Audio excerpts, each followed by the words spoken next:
welcome to this week's Silicon Slopes Conversations. We're here with Erick and Ethan Parker, who are the co-founders of Giddy. How are you?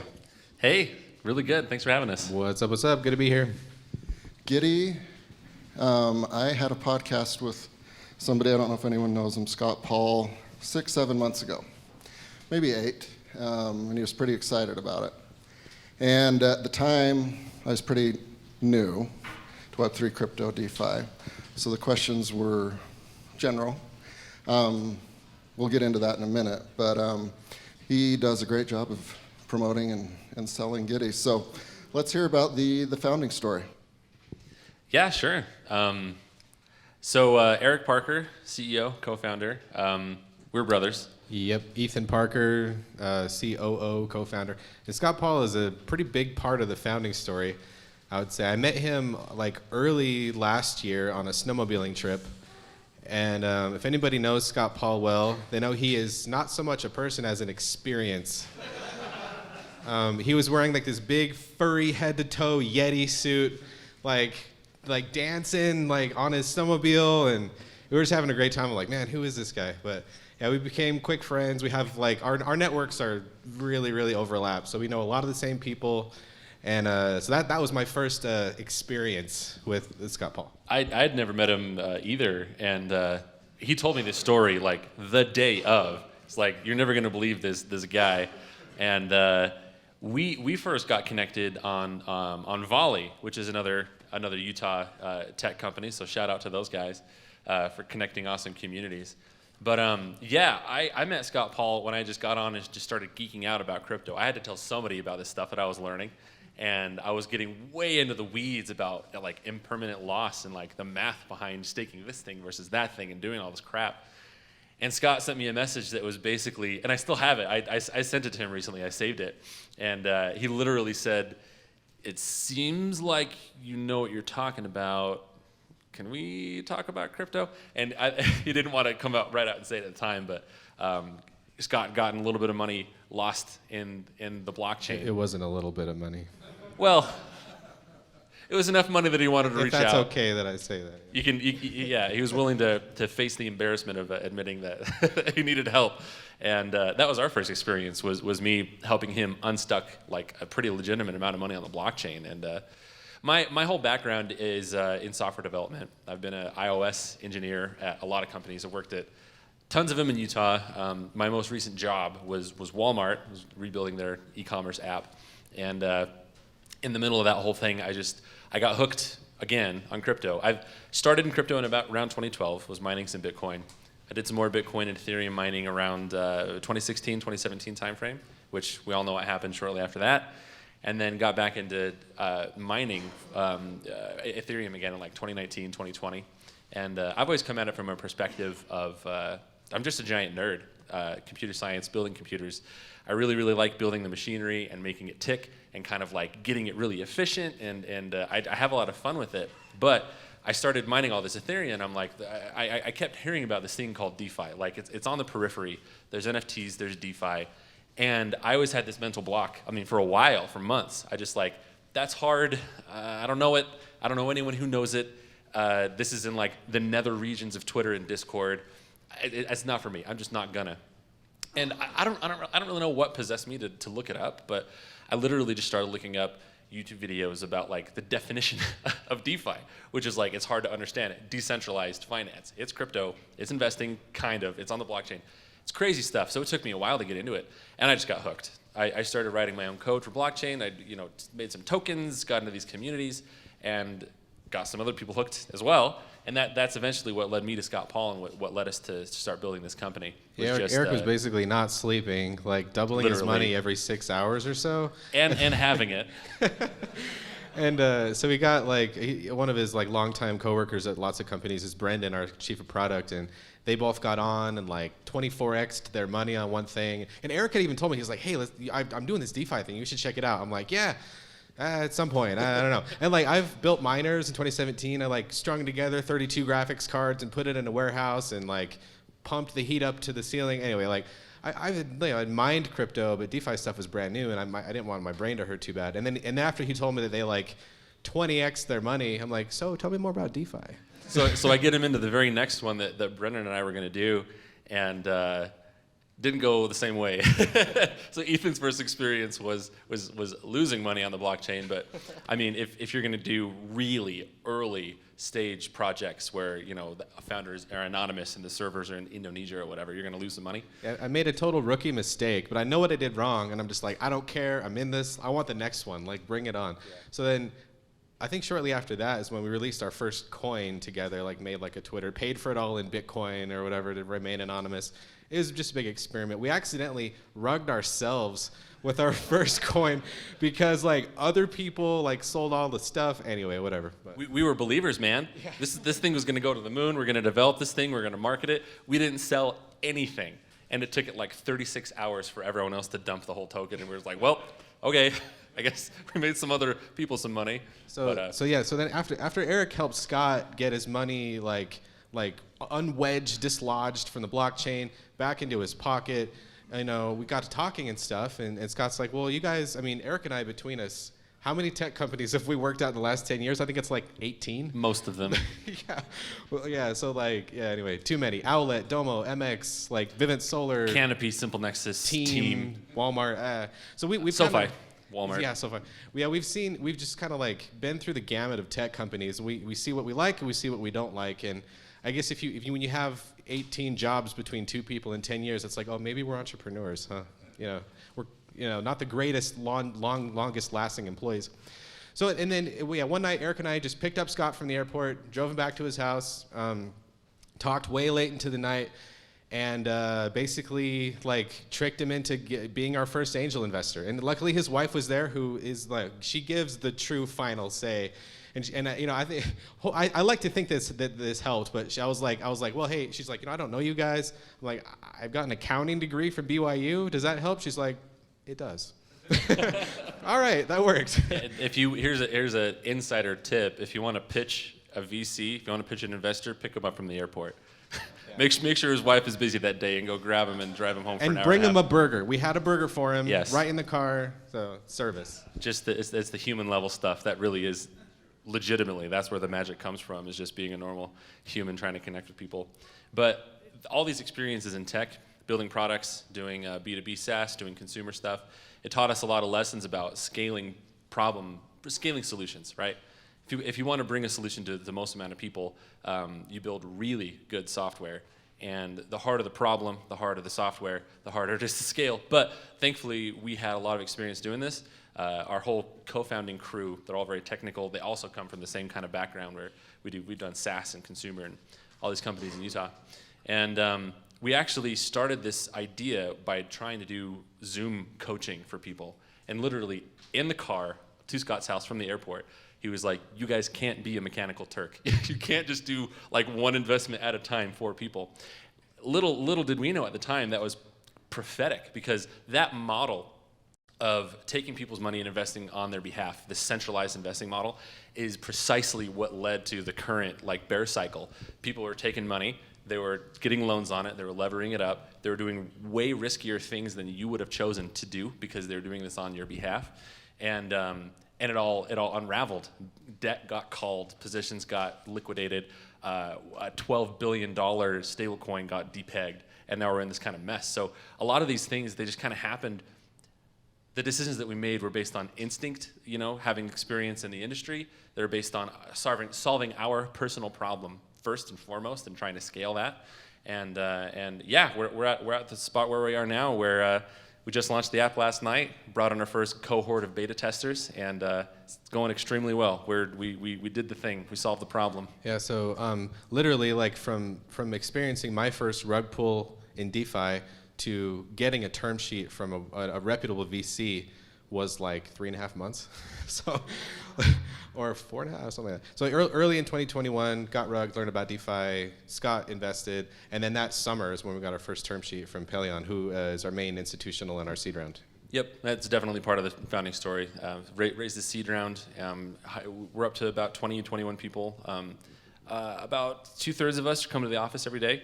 The rest of us are kind of scattered around the country, one person in Canada. And yeah, rocking and rolling, man. It's going great. We're loving it. This is literally the dream. I feel like I won the lottery a million times over.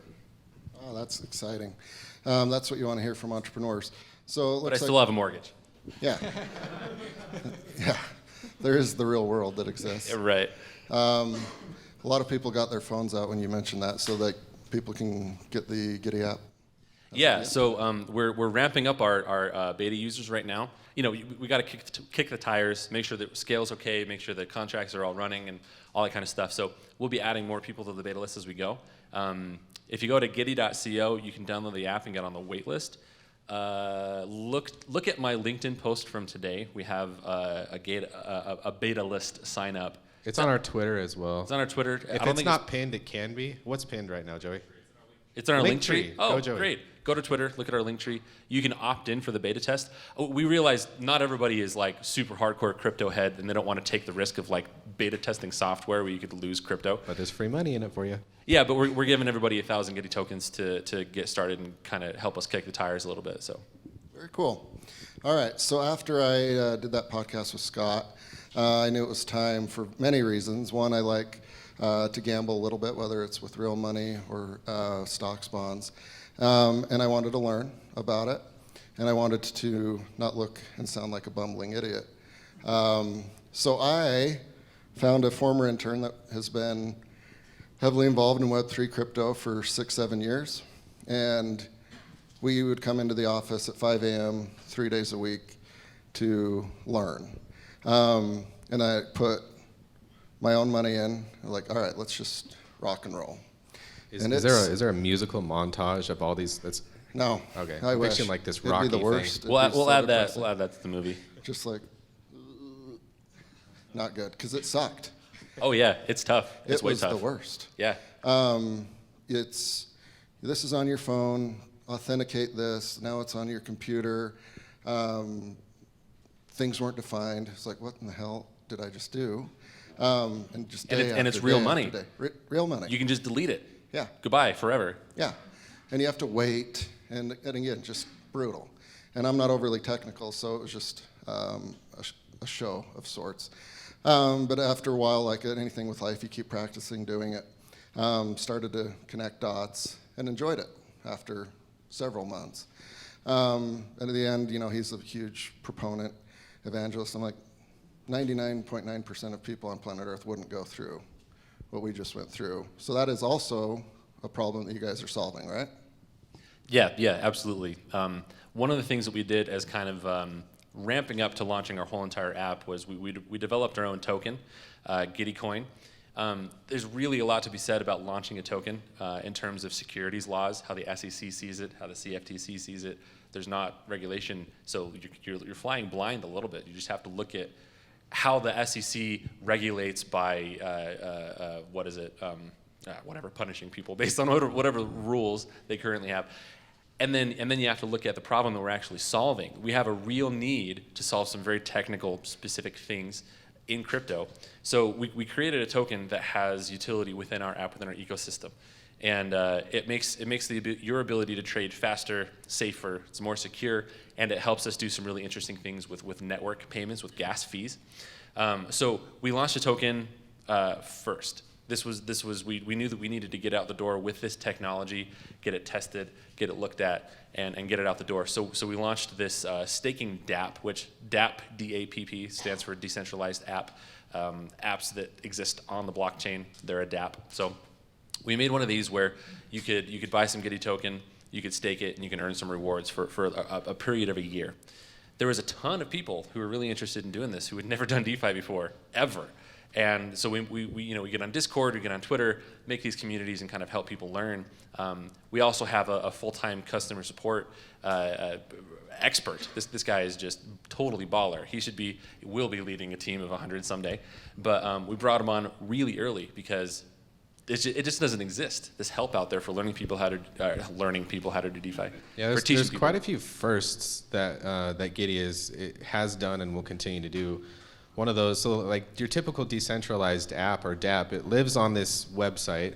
You can't, if you like look up the who is, it was like bought with Bitcoin by anonymous whoever, and you have no idea who they are, and like they don't dox themselves. So no way they're having customer service. So I'm pretty sure that we are the first ever decentralized app to offer customer service, which is crazy because decentralized apps are the absolute hardest pieces of software to interact with as a consumer. And so that's like just central to our mission, just making it easy for everybody, accessible, and when you need help, there is help. And there's some dApps out there that have like asynchronous long, you can send someone an email and hopefully you'll get something back. He's full-time, you can live chat with him, you can go through your questions. So what this is driving to is we sat down with you at some point. I'm sure you remember we spent, I don't know how much time, hour plus, and we got halfway through getting you onboarded into this staking dApp and hit a roadblock just because that's how it works, and never got back around to it just because it sucks. Like, it's really, really difficult to do. So, I mean, you have firsthand experience and how much is just hard. You sat down with us, we're building this product, we're explaining things, step by step, and still, it's like trying to get a 4-year degree in like a couple of weekends. There's everything from the banking side of it, banking transferring to crypto, custodying your crypto, transferring it from one chain to another, swapping it from one token to another, making liquidity tokens with those, staking the liquidity tokens, tracking your rewards, tracking your portfolio, tracking your performance. And then losing all your money. And then trying to reverse back out, and then reporting on taxes. Like, it's ridiculous. Literally, people go to college to learn, finance and banking, and for good reason, to learn how to do it right. You got to know the rules, you got to know the strategies, you have to know all this stuff from a top to bottom, the mechanical stuff, the soft skills. And crypto is like a reflection of that whole entire world built on decentralized technology that allows anybody to play. So you can get in there and you can do things that are just as powerful as the world's most experienced banker. And if you don't know what you're doing, you're gonna get bit, but the opportunity's there. So I kind of think that's why people are looking at this as like, there's something to it, there's something there, I don't understand it, but I have to try. So, and one of those things I think is one of the craziest things out there is like, so in traditional finance, you've got foreign exchange markets like the dollar to the euro. That gets traded all the time, every single day. But like, how do you make money as a liquidity provider, and what does that even mean? Well, it's like someone who puts a bunch of money up, stakes it, and allows the trades to happen on that money. Well, what's the minimum buy-in? $10 billion. What's the return? 9 or 12%. Like, well, I want to earn that much money, but I don't have $10 billion. That's precisely the power of DeFi. Like, it's illegal in the United States for poor people to get high returns. They can't invest in REITs, in private equity, in venture capital, none of that stuff. But DeFi just levels the playing field completely. It makes you and me be able to become liquidity providers and get great returns on $1,000, on $50,000, rather than having this huge barrier to entry and certification and all this crap. So that's the true power and the essence of DeFi, and why what we're building at Giddy is just going to make people ferocious rabid hamsters with their phones that can't put it down, because it's really fun. It's access, and it's also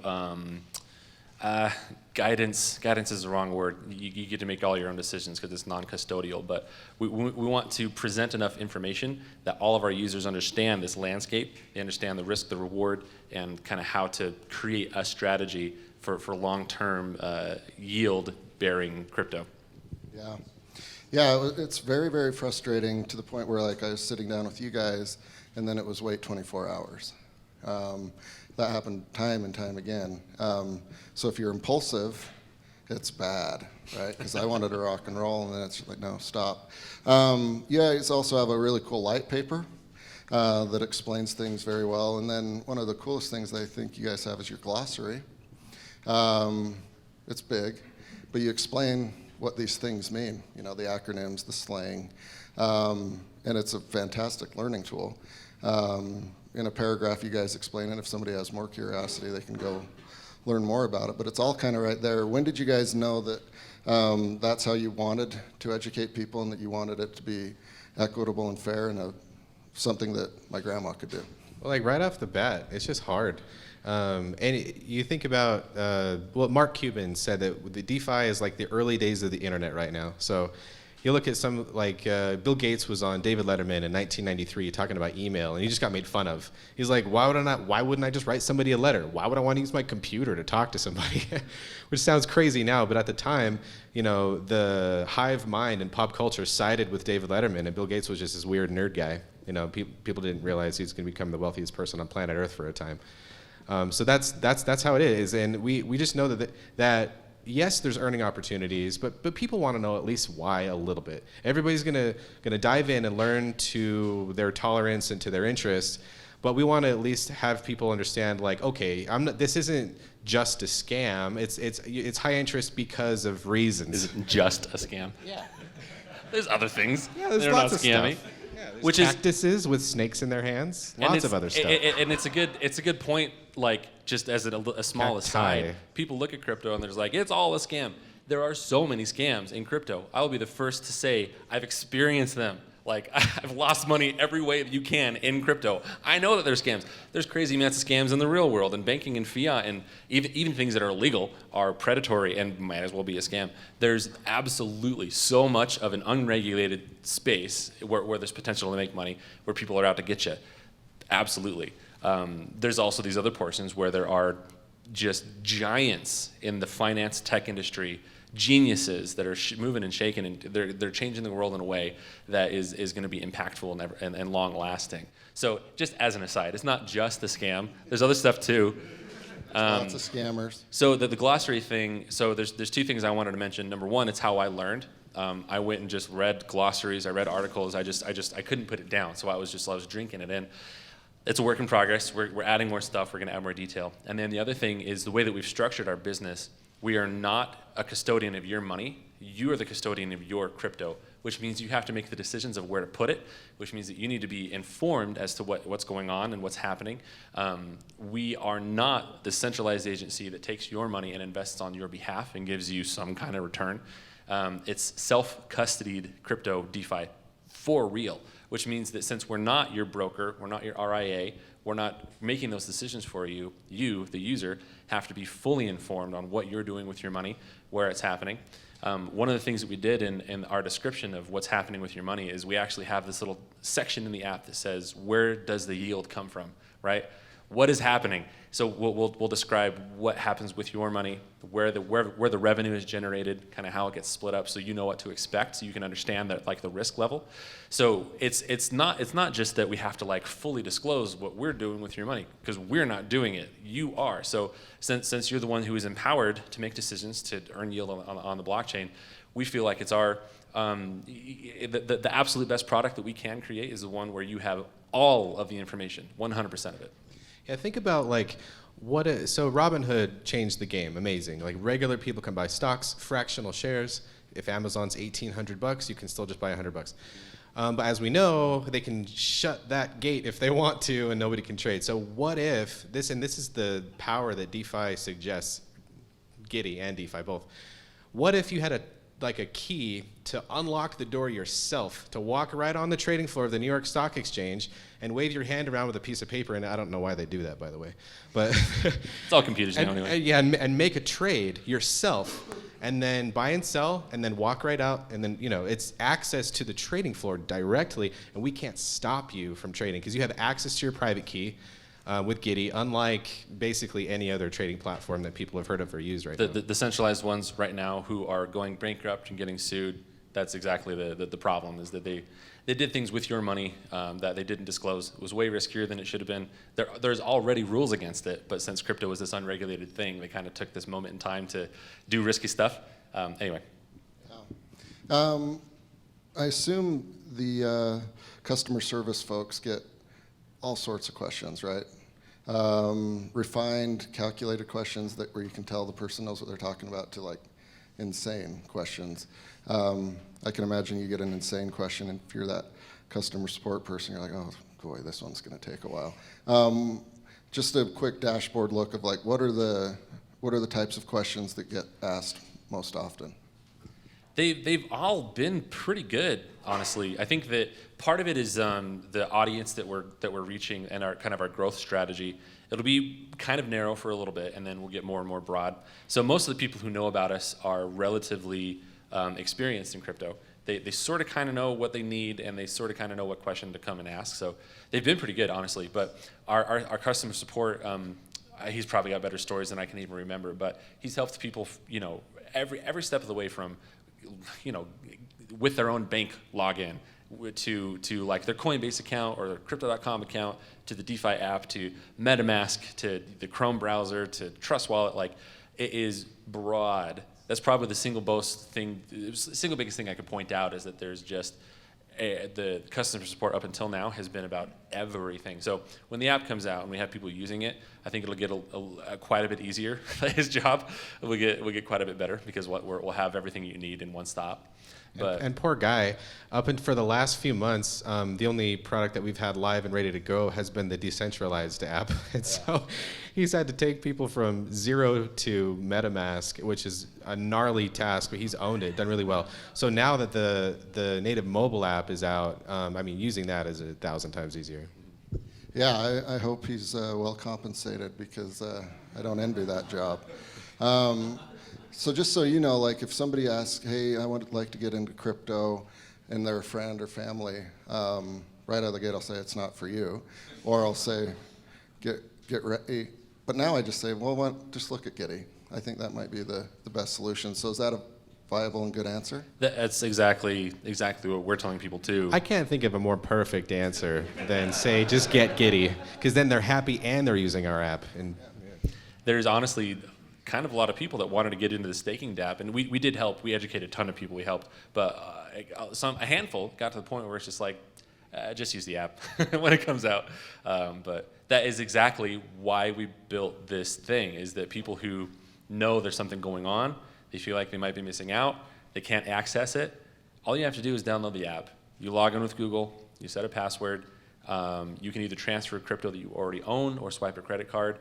You stake in with one swipe, and you're off to the races. It's secure, it's fast, it's cheaper than everything else, and it's going to be the thing that provides pretty much everybody with DeFi access. There's a really sweet, swirly, loading cowboy hat that every time it completes, your money goes up, or down, but mostly up.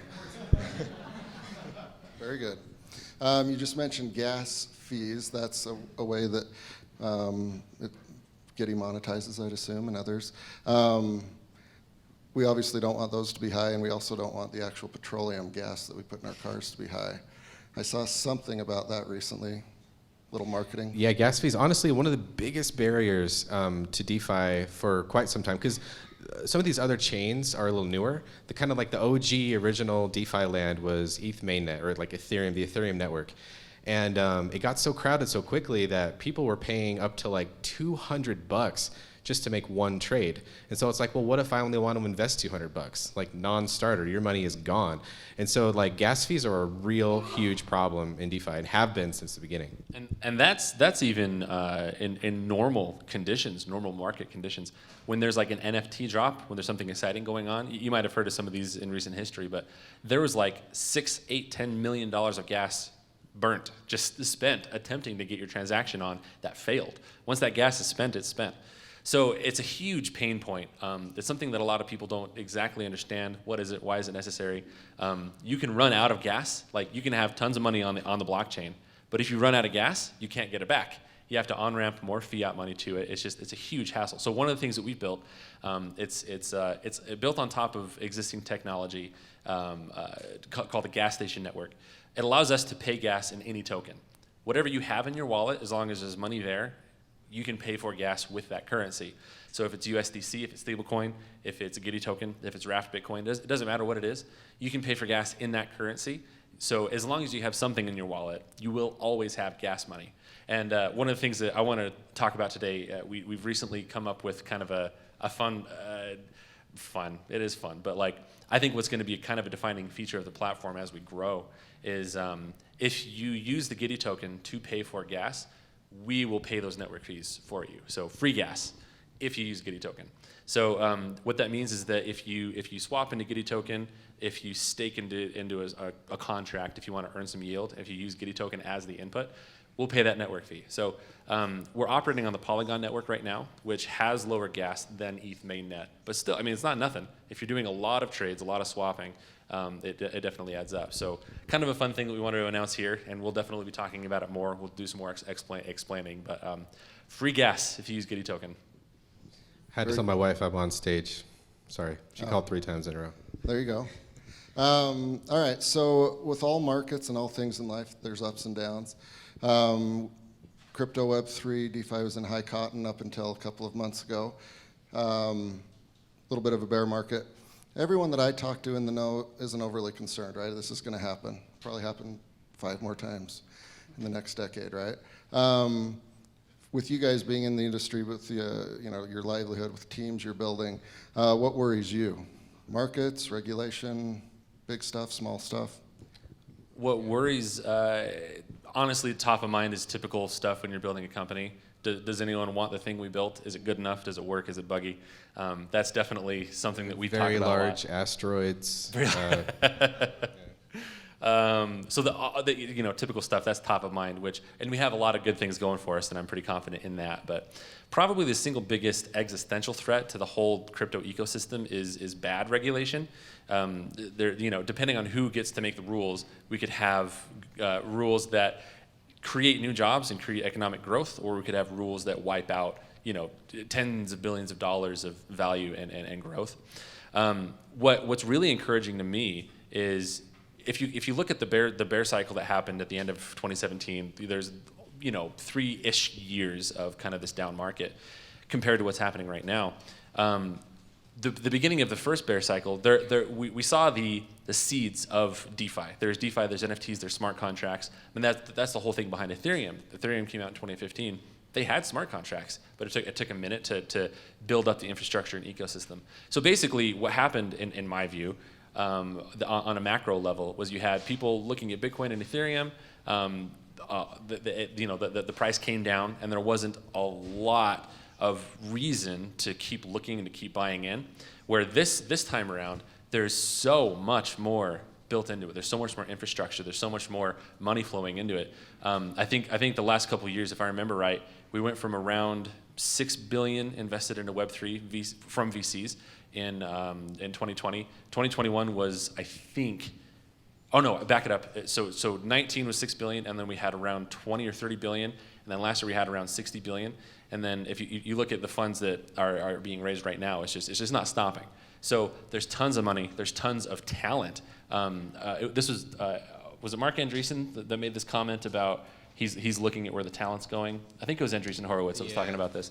He's making the point that like the way that they invest is they look at where the smart, talented people are going, and there's just this huge flood of people going to crypto. Yeah, they're dropping out of Web 2 and they're going over to Web 3. I mean, like, people, it's funny. You hear some people say the smartest people I know and the dumbest people I know all really love Web 3. So I'm not sure where I fall, but the rest of people at Giddy are all the smartest people that I know for sure. And yeah, that's exactly right. Like, so and especially in a bear market, we see nothing but opportunity. There's Shopify laid off 1,000 people here in Utah.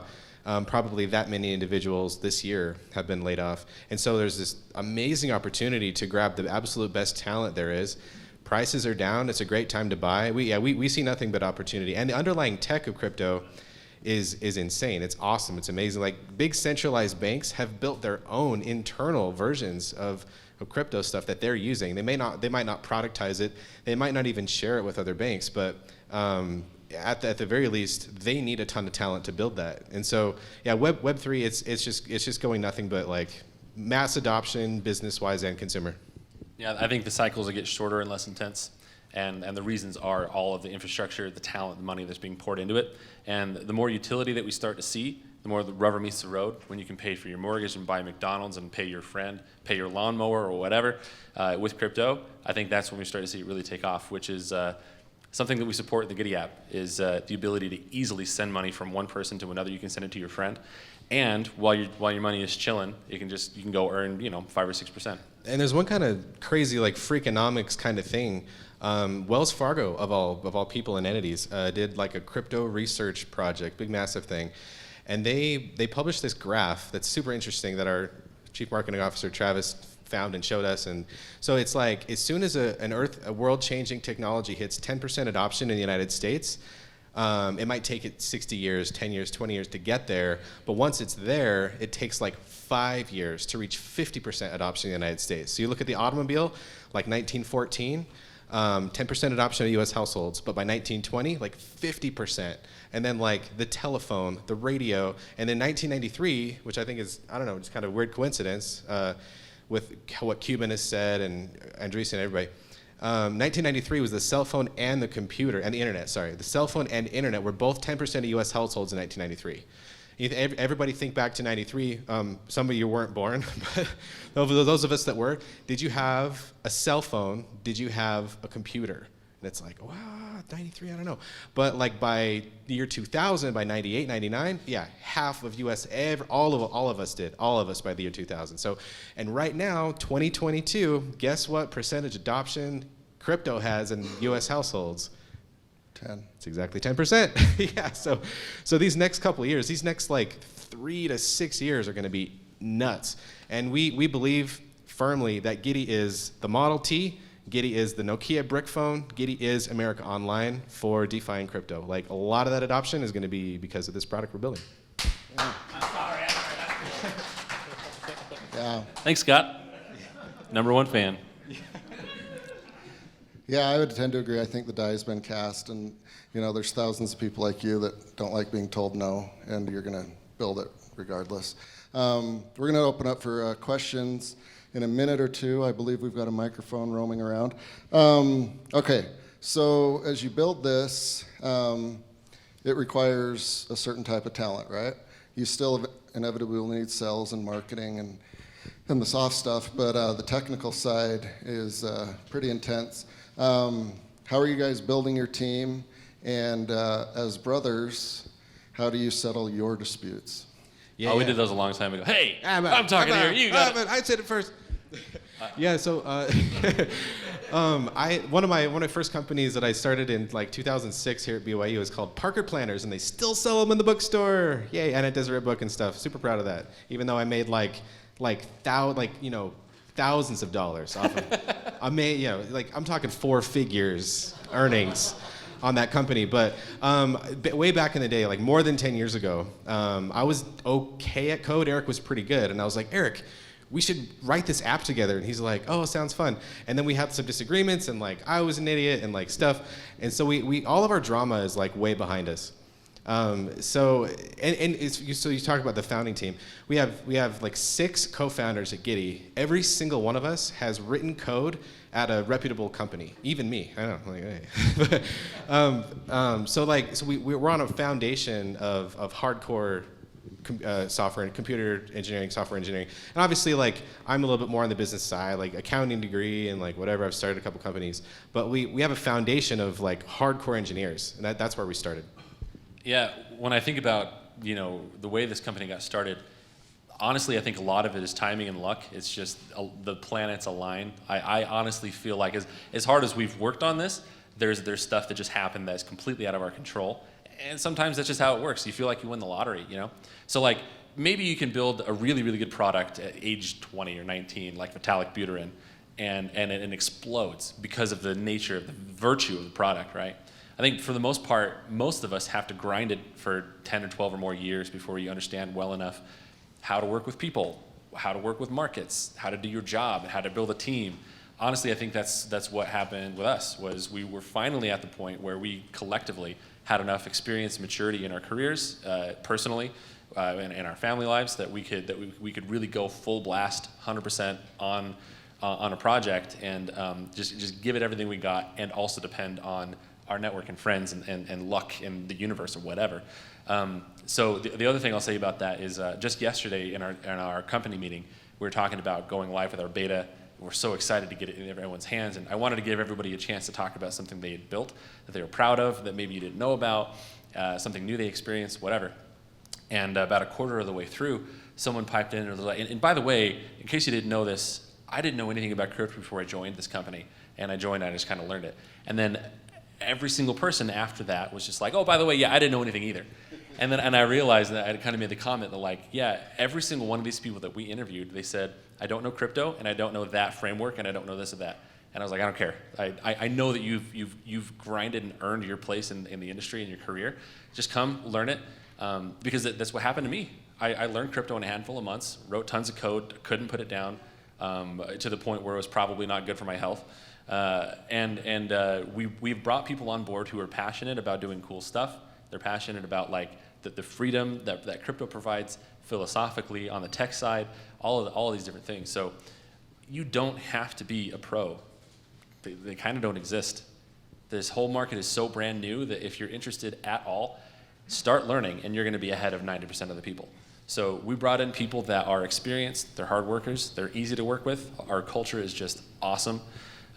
Really, really good camaraderie. We all work our butts off, and we're all learning crypto together because no one knows it. So we're ahead of the curve just because we've done it for a year.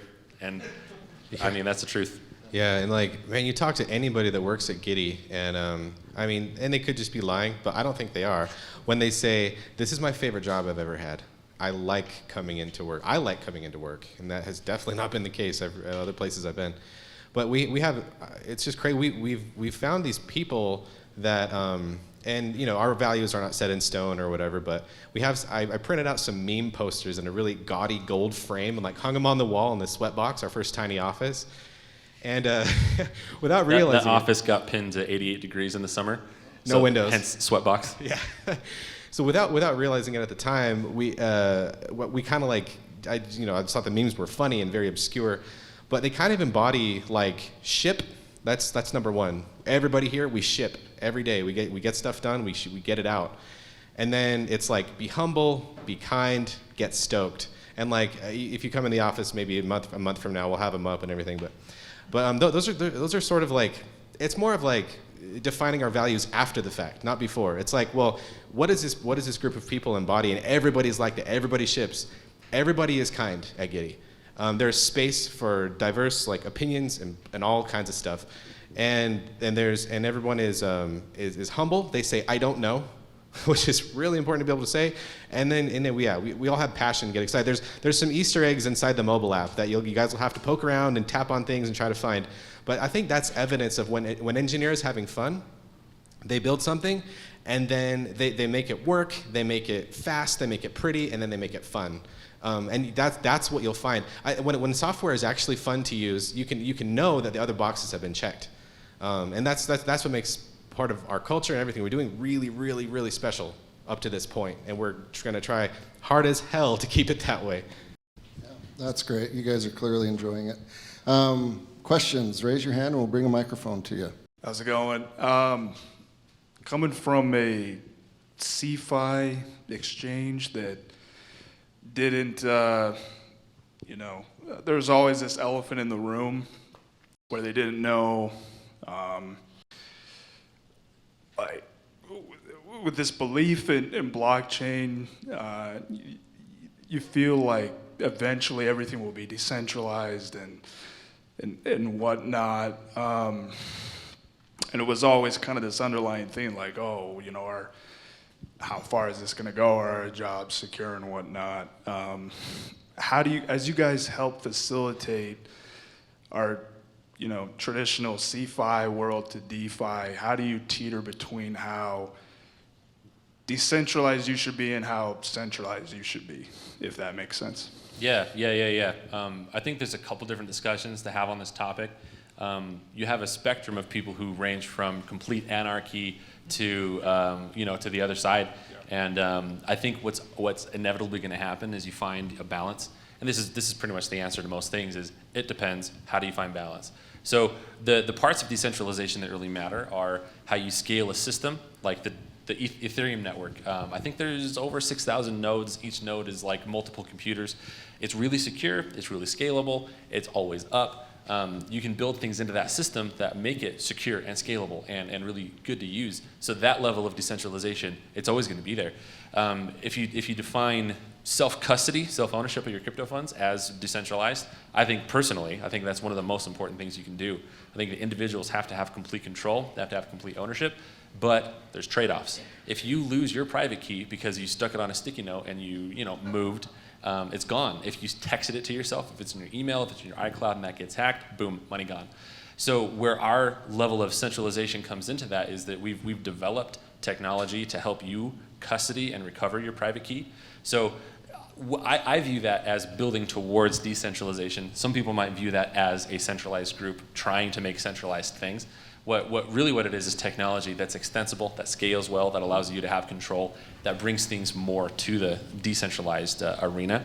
And then there's the other part where we live in a country, we have a government, like we're gonna be paying taxes, most likely until an asteroid hits or something.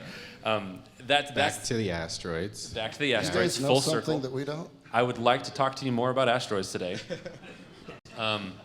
So I think there has to be a balance, and I think that we're going to find more of that balance as we continue to develop. When catastrophes happen and the market dumps, we want more guarantees and more safety. When things are going crazy, we want more, flexibility and freedom. We're going to find a balance, and our philosophy on that is precisely that. We're gonna follow wherever that leads us. Whatever our users want, we'll try to make that happen. But you have to control your destiny. You have to control your funds, and it has to be scalable and secure. And everything that we're built on has to be a solid foundation of cryptography, mathematics, academics, and practical experience of how to make this usable. Yeah, so the hard line in the sand with are you custodial or not is, do you have your private key? And with Giddy, the answer is yes. So that's really fun. But we live in the real world. You have a mobile phone, it's an Android or an iPhone. We have to meet people where they are, which is in the app stores. They have Facebook, Google, Twitter logins. We want to meet people at that point too. So we want to make it as easy as possible, but when it comes down to it, you have your private key. So you could call it Web 2.5 if you want to. But Giddy is definitely the most pure and accessible version of a non-custodial crypto experience that exists today. Awesome, thank you. Time for one or two more? Hi guys, I just want to say great presentation, and I do want to hear more about the asteroids. So if we could circle back to that. It's about time we got some pictures I from that know, telescope. Right? Come on. No, I'm not sure if you touched on it already. What does your on and off ramp solutions look like within Giddy? That's kind of what I want to know. Oh man. So there's long-term and short-term. Long-term and short-term. Long-term and short-term. Very short-term, we're going to bring on a PSP partner. You have MoonPay, Ramp, Transact. Coinbase is working on something actually. And then in the long term, we want to build that all natively in the company, in the app. What we're finding is that it's a mess. It is a mess. If you go right now and try to build your own on-ramp, it's hard. So we've been doing this for months. There's tons of regulation. There's tons of uncertainty in regulation. There's a lot of stuff that we do know and don't know. There's banking partners that are this friendly or that friendly with crypto. The technology part of it, scaling it, supporting it, having all these error states, settling accounts. It's very, very difficult to do. So we are building it in-house. I think before, well, maybe I won't put a date on it. It's soon. That's one. Short term, some kind of partner, because you hop on like MetaMask and you got MoonPay, Transact, whatever. So short term, some kind of partner. Long term, we're crazy about user experience. Long term, we need it to be the easiest fiat on and off ramp there is on planet Earth, and that's definitely what we're going to be building. Think about paying your friend for your share of the pizza or whatever. You give them $12 in the Giddy app, and they immediately send it to their bank, right? An off-ramp that's in the app that's that close to peer-to-peer transactions, that's the kind of ease of use and utility that we're looking for. So that's the vision. That's high quality pizza too. High quality. Is $12. Just your portion of the pizza, $12. And the what? You got to eat And the good asteroid. food if the world's gonna end. Yeah. So that's the kind of utility that we're looking for, and that's how close we have to get to those rails. The other part of it is that we want to make it as cheap as possible. And right now, there's 3 or 4 middlemen that are all taking their cut. That's why it's expensive. But we want to make it just a no-brainer, as cheap as possible, direct in and out of your bank. So we're working on it. There's short-term, long-term, but it's a huge, huge, huge part of this platform. Time for one more quick one, if anyone's got one. Yeah, I was just kind of curious about how you vet and find valid uses for the Giddy coin and how you convey that security to coin holders. Because ultimately, it's an investment, and you don't want people to come back and say, I got scammed on Giddy. Oh yeah. So first off, like we're not inviting everybody to buy Giddy coin, not at all. It's all about the existing DeFi opportunities that are out there that are inaccessible. So in case that wasn't super clear, we're all about like hey, we're gonna list some stuff that we've vetted that's already out there. That's like for example, earning some money on like USDC stablecoin. That's probably one of the least risky things in DeFi, but it's very inaccessible for all the reasons that we outlined. So there's that distinction, and then. Yeah, so in the app, you can either use USDC token or Giddy token to stake into protocols, which means that if you don't want to touch Giddy token, you really don't have to. The way that we've built it, you can, you can use it to create some efficiency in this process, which is why we're going to pay for that gas if you do use Giddy token. And then on the protocols that we put into the app, so we're not an RIA, we're not a broker, we're not like this is financial advice, but what we do is we look at the team behind a protocol, we look at their operating history, we look at are they anonymous, are they not, is their code audited, is it not, have they had hacks in the past, what's their total liquidity, what chains are they on. There's tons and tons and tons and tons of information that I personally put together whenever I make a choice that we're going to be surfacing to you. And we're partnering with, there's a group out there called DeFi Safety. They do audits, they do all these scores about how good, generally speaking, a protocol is. So we do a huge amount of work before we integrate with a protocol. We're looking for blue chips, we're looking for, like for example, there's like this index between Ethereum and Bitcoin. And you can earn some yield on that. So most people, they just want exposure to Bitcoin, plus 3% yield. I mean, that's great. Sign me up, right? So we definitely take a lot of painstaking efforts to look at protocols before we integrate. But when it comes down to it, ultimately the users are the ones who are responsible for making the choices of where they stake into and how. So we present all of the information that we gain, that we create and gather when we integrate and forward it to you guys. So we're doing our absolute best to make sure that it is stable, that it is relatively scalable and safe, but ultimately it's self-custodied DeFi. Like you're the one making the decision, so it's completely up to you. So we just want to help you make the best decision possible. Yeah, so and I guess you just said like something about security and safety and stuff, and that's actually probably one of our most valuable innovations that we made this last year is the ability to secure your private key in a very unique way that's proprietary to us, and we split it up in a few different places. It's like trying to kill Voldemort, and even if somebody were to get all your shares of your private key, they've only got one of our users, and good luck. So your private key is super secure, yet at the same time accessible to you if you want it, which makes us non-custodial, but most importantly, it never your private key, and when you transact, it gets composed, you make a transaction, it gets split up again, and it's basically virtually impossible to grab all the pieces and put them back together. So that the security is at the forefront of what we're doing and really foundational to the app that we built. All right, very cool. So Giddy going to the moon unless hit by an asteroid. Thank you guys. This has been fun. I really appreciate it. Yeah, thank you. Thanks. Thank you very much. Awesome.